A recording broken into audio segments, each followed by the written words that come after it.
जय हिंद दोस्तों, bye an education channel में आपका बहुत बहुत स्वागत है। दोस्तों, जो एमपी टीईटी वर्ग 3 का एग्ज़ाम चल रहा है उसमें 5 सब्जेक्ट पूछे जाते हैं। उनमें है हिंदी, बाल विकास, पर्यावरण, गणित और संस्कृत। इन सभी शिफ्टों में जो भी इनका क्वेश्चन पूछा गया, जो बार बार रिपीटेड क्वेश्चन थे, उन सभी को हमने एक नोटबुक में तैयार किया और आपके सामने लेके आए हुए हैं। इसमें हमने टॉप 100 क्वेश्चन शामिल किए हैं जो एमसीक्यू रूप में हैं। यदि आपका अभी तक एग्ज़ाम नहीं हुआ है तो वीडियो में लास्ट तक बने रहिए, आपको आइडिया लग जाएगा किस तरह से क्वेश्चन पूछा जाता है। ये पूरा एग्ज़ाम का एनालिसिस होगा। तो चलते हैं, ज़्यादा टाइम वेस्ट ना करते हुए स्टार्ट करते हैं आज का ये वीडियो। दोस्तों, हम किसी भी क्वेश्चन के ज़्यादा डिटेल्स में नहीं जाएंगे क्योंकि हमारे पास टाइम ज़्यादा नहीं है और हम जल्दी से रिवीजन करेंगे। और जल्दी रिवीजन करेंगे इसलिए क्योंकि हमको कम टाइम में ज़्यादा क्वेश्चन कवर करना है। चलते हैं क्वेश्चन की ओर। पर्यावरण के संदर्भ में प्राकृतिक संसाधन का क्या अर्थ है? आपके ऑप्शन इस प्रकार हैं: मानव निर्मित पदार्थ, बी पृथ्वी पर पाए जाने वाले प्राकृतिक पदार्थ, सी मानव गतिविधियों द्वारा उत्पादित वस्तुएं, या डी इसमें से कोई अन्य। इसका सही जवाब हो जाएगा दोस्तों ऑप्शन बी, पृथ्वी पर पाए जाने वाले प्राकृतिक पदार्थ। नेक्स्ट क्वेश्चन में चलते हैं। हिंदी कविता मधुशाला के लेखक कौन है? आपके ऑप्शन है ए सूरदास, बी तुलसीदास, सी हरिवंश राय बच्चन, या डी माखनलाल चतुर्वेदी। तो इसका सही जवाब हो जाएगा option C, Harivansh Rai Bachchan. Next question में चलते हैं। बाल विकास में संतुलित आहार का क्या महत्व होता है? आपके ऑप्शन है ए शारीरिक विकास में मदद करता है, बी मानसिक विकास में मदद करता है, सी ए और बी दोनों, या डी इनमें से कोई नहीं। इसका सही जवाब हो जाएगा दोस्तों ऑप्शन सी, ए और बी दोनों सही जवाब हो जाएंगे। शारीरिक और मानसिक दोनों विकास में मदद करता है। नेक्स्ट क्वेश्चन में चलते हैं। संस्कृत साहित्य में रामायण के रचनाकार कौन है? जो रामायण है हम लोग जानते हैं, पढ़ते भी हैं, उसके रचनाकार कौन है? आपके ऑप्शन है ए कालिदास, बी बाणभट्ट, सी वाल्मीकि, या डी भवभूत। तो कौन है इसके रचनाकार जो रामायण होता है? इसका सही जवाब हो जाएगा ऑप्शन सी, वाल्मीकि जी हैं। नेक्स्ट क्वेश्चन है। गणित में संख्या प्रणाली का क्या अर्थ है? आपके ऑप्शन है ए किसी संख्या का प्रकार, बी संख्या को जोड़ने की विधि, सी संख्या को व्यक्त करने के तरीके, या डी इनमें से कोई नहीं। इसका सही जवाब हो जाएगा ऑप्शन सी, संख्या को व्यक्त करने का तरीका संख्या प्रणाली या नंबर सिस्टम कहलाता है। 6 नंबर में चलते हैं।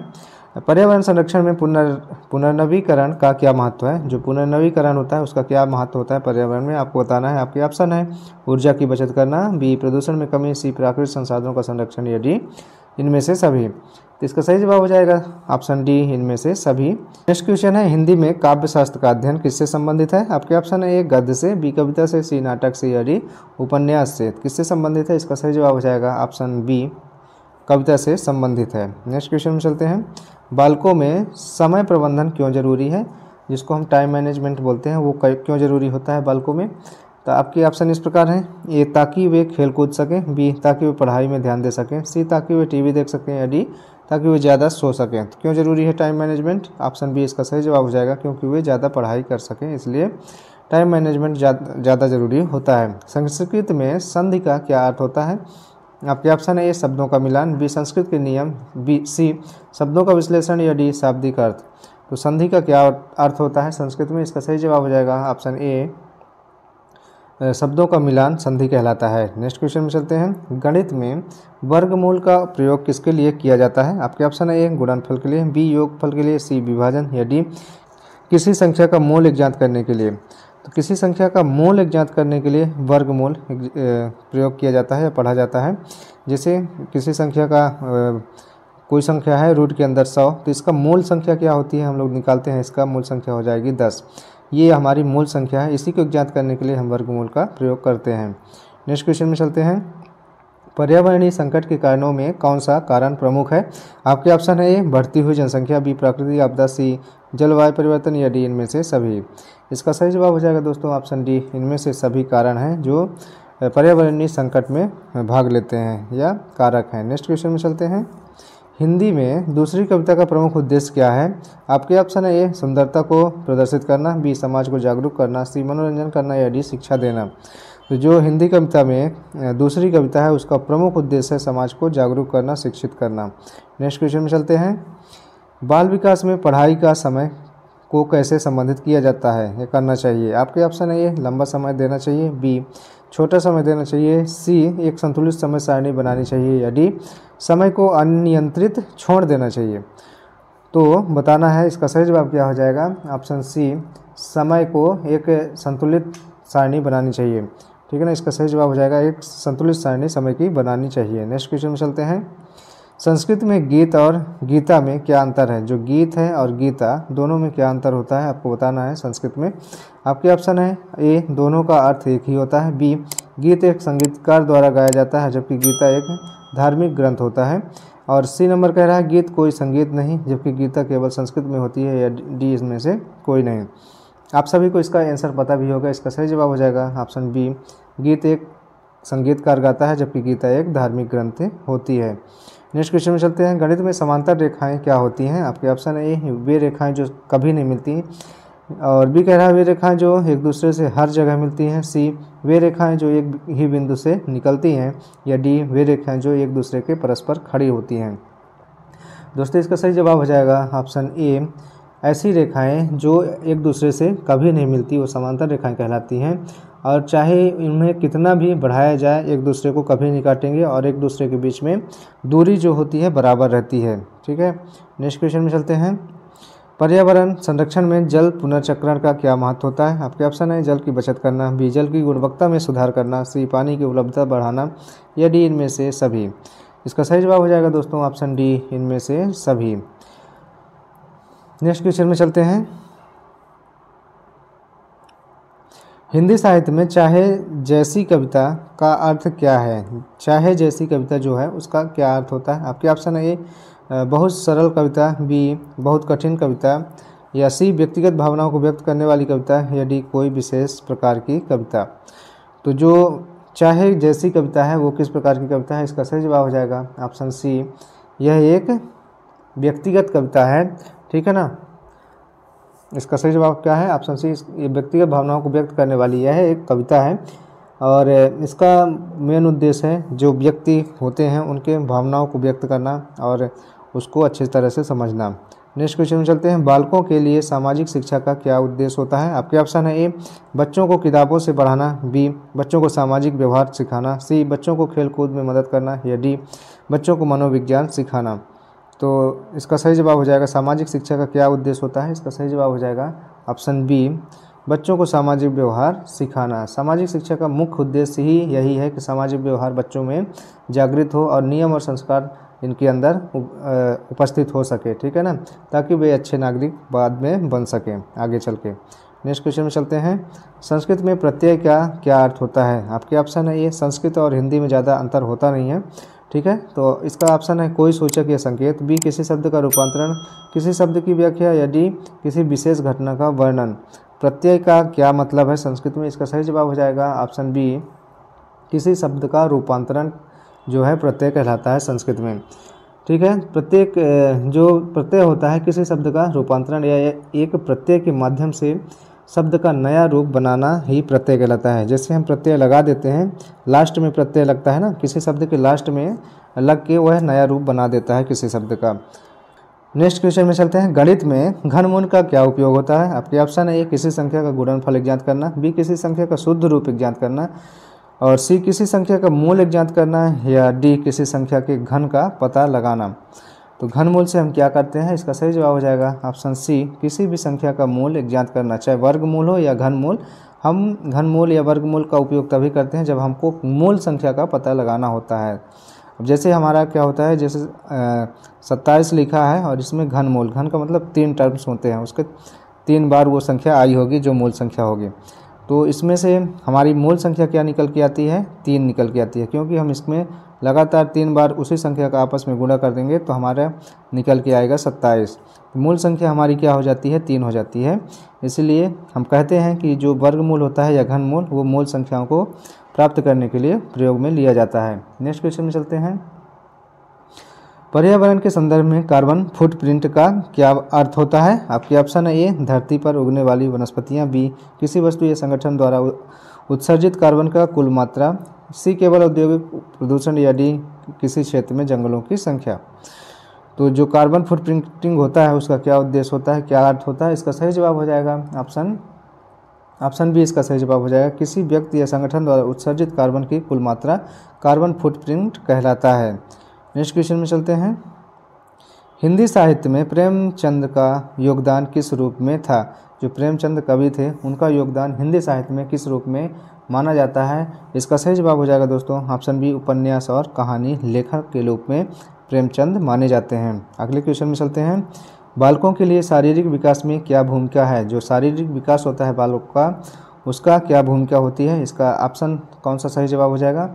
ऑप्शन बी इसका सही जवाब हो जाएगा, शारीरिक क्षमताओं को बढ़ाना शारीरिक विकास के अंतर्गत आता है। नेक्स्ट क्वेश्चन में चलते हैं। संस्कृत के रघुकुल से संबंधित कौन सा प्रसिद्ध ग्रंथ है? जो संस्कृत में रघुकुल है उससे संबंधित कौन सा ग्रंथ लिखा गया है? आपके ऑप्शन है ए रामायण, बी महाभारत, सी रघुवंश या डी भागवतम। तो इसका सही जवाब हो जाएगा ऑप्शन सी, रघुवंश जो है संस्कृत में लिखा जाने वाला रघुकुल के बारे में एक प्रसिद्ध ग्रंथ है, जिसमें रघुकुल के बारे में सारी कथाएं दी गई हैं। नेक्स्ट क्वेश्चन में चलते हैं। गणित में समीकरण का क्या अर्थ होता है? जो समीकरण आप लोग पढ़ते हैं गणित में उसका क्या अर्थ होता है आपको बताना है। इसका सही जवाब हो जाएगा ऑप्शन सी, एक समानता या समानांतरता। जो समीकरण होता है देखते हैं उसमें दो पक्ष होते हैं, ठीक है ना, प्रथम पक्ष और फर्स्ट पक्ष और द्वितीय पक्ष। तो लास्ट में हम क्या सिद्ध करते हैं कि दोनों पक्ष हमारे बराबर हो जाते हैं, वही समीकरण कहलाता है। नेक्स्ट क्वेश्चन में चलते हैं। पर्यावरण संरक्षण में वन संरक्षण का क्या महत्व होता है या क्या महत्व है आपको बताना है। आपके ऑप्शन है जलवायु परिवर्तन को रोकने में मदद करता है, बी वन्य जीवों की रक्षा करता है, या सी वनों से औद्योगिक संसाधन मिलते हैं, या इनमें से सभी। तो वन संरक्षण का क्या महत्व होना चाहिए? इसका सही जवाब हो जाएगा ऑप्शन डी, उपरोक्त सभी महत्व होते हैं, ठीक है ना। नेक्स्ट क्वेश्चन है। हिंदी में के साहित्य में जो हास्य साहित्य होता है उसका क्या उद्देश्य होता है आपको बताना है। ए समाज में सुधार लाना, बी लोगों को हंसी और मनोरंजन प्रदान करना, सी धर्म की शिक्षा देना, या डी समाज की गंभीर समस्याओं का समाधान करना। इसका सही जवाब हो जाएगा दोस्तों ऑप्शन बी, लोगों को हंसी और मनोरंजन प्रदान करना हिंदी साहित्य में हास्य साहित्य का मुख्य उद्देश्य माना गया है। नेक्स्ट क्वेश्चन में चलते हैं। बालकों में आत्मविश्वास बढ़ाने के लिए क्या किया जाना चाहिए या क्या किया जा सकता है? आपके ऑप्शन है ए हमेशा डांटते रहना चाहिए, या बी उनके प्रयासों की सराहना करनी चाहिए, या सी उन्हें अकेला छोड़ देना चाहिए, या डी उन्हें चिंता का कारण बनाना चाहिए। इसका सही जवाब हो जाएगा दोस्तों ऑप्शन बी, उन्हें के प्रयास जो हो उनका सराहना करना बहुत ज़रूरी होता है, ठीक है। नेक्स्ट क्वेश्चन में चलते हैं। संस्कृत में उपसर्ग का क्या होता है आपके बताना है। जो संस्कृत में उपसर्ग होते हैं वो क्या होते हैं आपके ऑप्शन इस प्रकार हैं। किसी शब्द का अंत या किसी शब्द के पहले जो जोड़ा जाता है वो उपसर्ग कहलाता है, या सी किसी शब्द के मध्य का हिस्सा, या डी किसी शब्द का वर्णन। तो उपसर्ग का मतलब आप लोग समझे भी होंगे हिंदी में भी कि उपसर्ग का मतलब होता है जो पहले जुड़ के उस शब्द का रूप बदल दे या उसका अर्थ बदल दे, उपसर्ग कहलाता है, ठीक है ना। यह शब्दों के फर्स्ट में जुड़ जाता है, ठीक। तो ये इसका सही जवाब हो जाएगा दोस्तों ऑप्शन बी, किसी शब्द के पहले जो जोड़ा जाता है वो उपसर्ग कहलाता है। नेक्स्ट क्वेश्चन है। गणित में समांतर चतुर्भुज का क्षेत्रफल कैसे ज्ञात किया जाता है, किस सूत्र के माध्यम से? आपके ऑप्शन है ए लंबाई गुणे चौड़ाई, बी आधार गुणे ऊंचाई, सी 1/2 गुणे लंबाई गुणे चौड़ाई, या क्षेत्रफल को ज्ञात करने के लिए कोई सूत्र ही नहीं है। इसका सही जवाब हो जाएगा दोस्तों ऑप्शन बी, आधार गुणे ऊंचाई इसका सही जवाब हो जाएगा। नेक्स्ट क्वेश्चन में चलते हैं।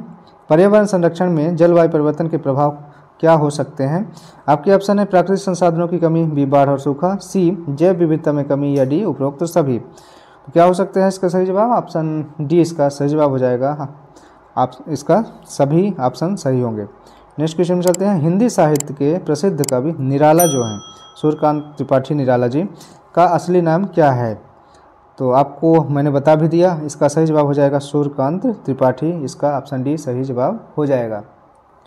चलते हैं नेक्स्ट क्वेश्चन की ओर। बाल विकास के संदर्भ में संवेगात्मक विकास का क्या अर्थ है? आपके ऑप्शन है ए बच्चों का शारीरिक विकास, बी बच्चों का मानसिक विकास, सी बच्चों का भावनात्मक और सामाजिक विकास, या डी बच्चों का शैक्षिक विकास।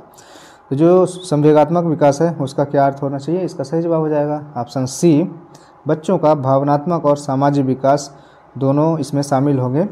नेक्स्ट क्वेश्चन में चलते हैं। संस्कृत साहित्य में शकुंतलम का रचनाकार कौन है? जो शकुंतलम है रचना है उसके रचनाकार कौन है? आपके ऑप्शन है कालिदास, बी भवभूति, सी बाणभट्ट, या डी सुमित्रा नंदन पंत। तो शकुंतलम के रचनाकार कौन है आपको बताना है। इसका सही जवाब हो जाएगा ऑप्शन ए कालिदास जी इसके रचनाकार हैं। नेक्स्ट क्वेश्चन में चलते हैं। गणित में त्रिकोणमिति का प्रयोग मुख्य रूप से किस क्षेत्र में किया जाता है? किस क्षेत्र में किया जाता है त्रिकोणमिति? आपके ऑप्शन है ए गणना और अंक गणित में, बी भूगोल और ज्योति विज्ञान में, सी संस्कृत अध्ययन में, या डी भाषा विज्ञान में। तो त्रिकोणमिति का उपयोग कहाँ किया जाता है, किस क्षेत्र में, इसका सही जवाब हो जाएगा ऑप्शन बी भूगोल और ज्योति विज्ञान में किया जाता है। नेक्स्ट क्वेश्चन में चलते हैं। पर्यावरण संरक्षण में पुनर्नवीकरण का क्या महत्व है? आपके ऑप्शन है प्रदूषण की समस्या को बढ़ाना, बी प्राकृतिक संसाधनों की बचत करना, सी जलवायु परिवर्तन को तेज करना, या डी वातावरण में प्रदूषण बढ़ाना।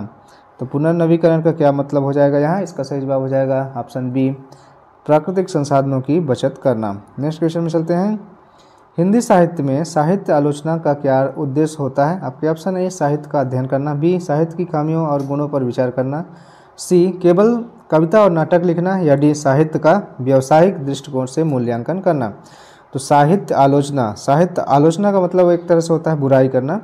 तो इसका सही जवाब हो जाना चाहिए ऑप्शन बी साहित्य की खामियों और गुणों पर विचार करना। उसका क्या खामी है, उसमें क्या कमी है और क्या गुण है, उन सभी पर विचार करना साहित्य आलोचना के अंतर्गत आएगा। नेक्स्ट क्वेश्चन में चलते हैं। बाल विकास में भाषाई विकास मतलब भाषा का विकास का क्या महत्व है? आपके ऑप्शन है ए शारीरिक विकास को बढ़ावा देना, बी मानसिक और सामाजिक विकास को बढ़ावा देना, सी केवल पढ़ाई में मदद करना, या डी बच्चों को सिखाना। तो इसका सही जवाब हो जाएगा ऑप्शन बी इसका सही जवाब हो जाएगा सामाजिक और मानसिक विकास को बढ़ावा देना।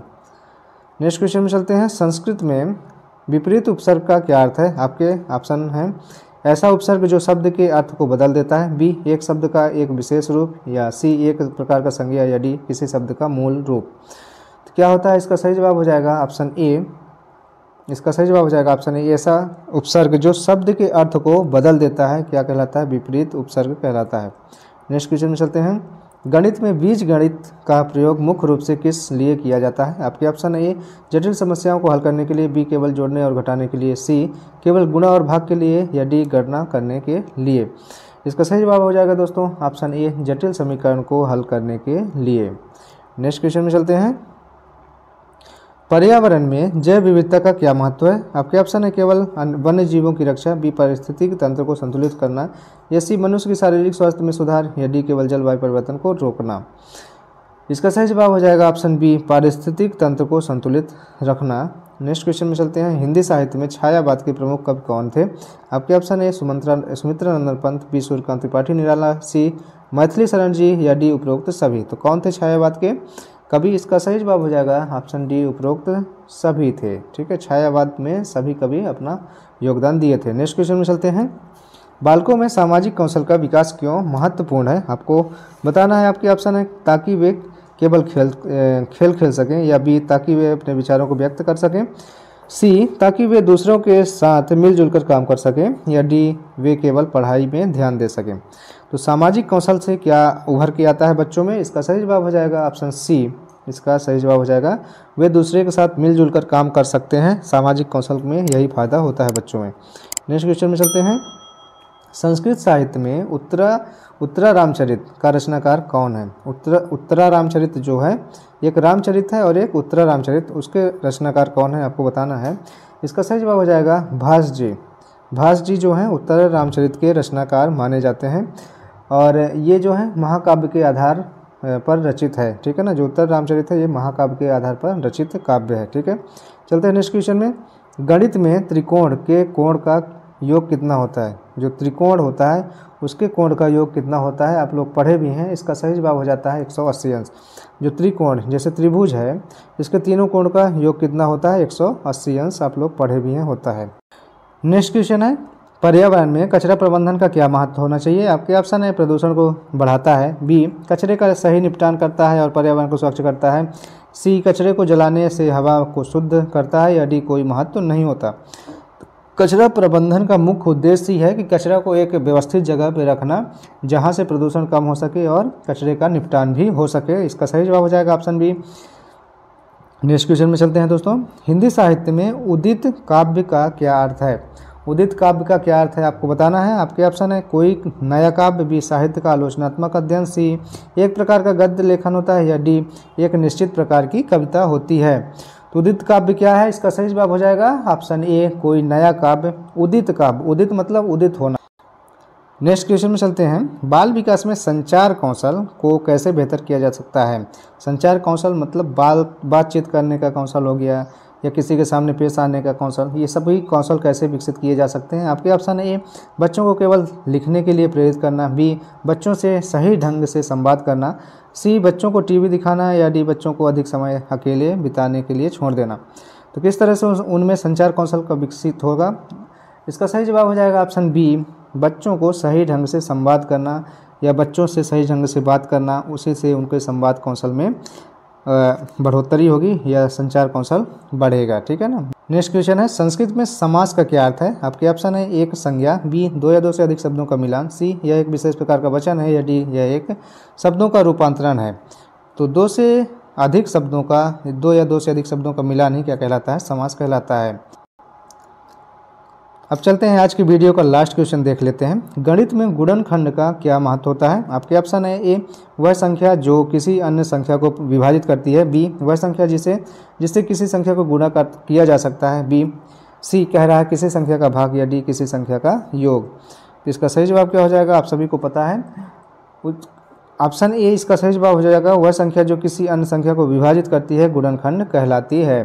तो दोस्तों ये थे आज के टॉप 50 क्वेश्चन जो सभी सब्जेक्ट को मिला के लिए गए थे, और इसके अगला पार्ट जो हम 51 नंबर से 100 नंबर तक चलेंगे वो जल्दी ही आपके सामने प्रस्तुत करेंगे। तो मिलते हैं नेक्स्ट पार्ट को लेके। यदि आप चैनल पर पहली बार आए हैं, चैनल को सब्सक्राइब जरूर कर लीजिए। जैसे ही हम डालें नेक्स्ट पार्ट तो आपको तुरंत नोटिफिकेशन मिल जाएगा, और बहुत जल्द लेके आएंगे, आप लोग टेंशन मत लीजिएगा।